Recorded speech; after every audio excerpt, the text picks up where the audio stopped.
जिसकी प्रवृत्ति सात्विक होगी वो तो देवताओं का पूजन करता है, जिसकी प्रवृत्ति राजस होगी वो यक्ष और राक्षसों का पूजन करते हैं। व्यापारी लोग की गद्दी में लिखा होता है ओम कुबेराय नमः, ओम यक्षाय नमः। और तामस जो मनुष्य है वो प्रेतों को, भूतगणों का पूजन करते हैं। ऐसा दिखाई देता है शमशान में बैठे हैं, अघोरी है, अलग अलग प्रकार के साधु, उनकी प्रसन्नी। भगवान कह रहे अलग अलग भोगों के लिए लोग अपनी श्रद्धा को बदलते हैं और श्रद्धा से इष्ट बदलते हैं और वो उसी प्रकार के बन जाते हैं।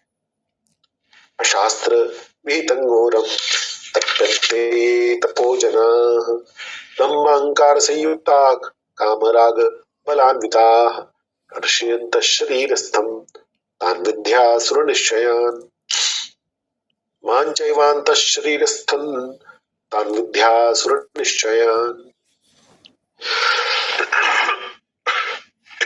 अर्जुन, ऐसे लोग भी होते हैं जिनको शास्त्र विधि का पता ही नहीं और अपने मन से घोर तप करने लगते हैं। दम्भ अहंकार से युक्त होकर, भोग पदार्थ आसक्ति हट से युक्त होकर शरीर में स्थित इस पांचों भूतों को, शरीर को, अंतःकरण, मुझ परमात्मा को भी सताते हैं।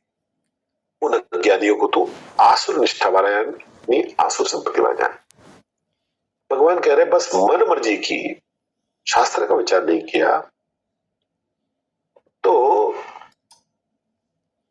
वो आसुरी व्यक्ति नहीं बनाएगा।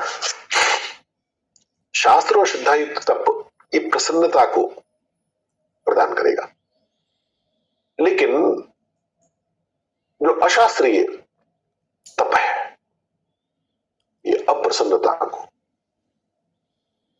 कष्ट को देगा। अर्जुन, बहुत सारे फैक्टर्स हैं जिसके कारण किसी मनुष्य की श्रद्धा सात्विकी राजस तामस बनती है, या फिर वाइस वर्सा, जिसकी ऐसी श्रद्धा उसके जीवन में उस प्रकार के फैक्टर्स हो जाते हैं।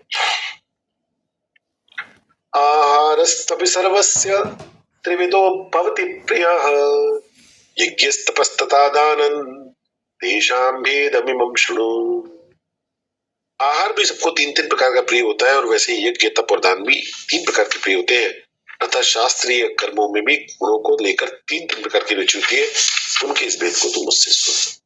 भगवान कह रहे सुनो अर्जुन,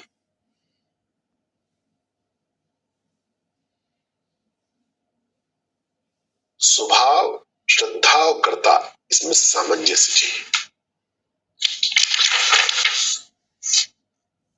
और भगवान सबसे पहले कह रहे आहार, क्योंकि बाकी बातों में तो लोग अपनी अपनी अकल दिखाते हैं, लेकिन भोजन के मामले में कोई नहीं कहता कि नहीं नहीं मेरी तो भोजन की रुचि नहीं है।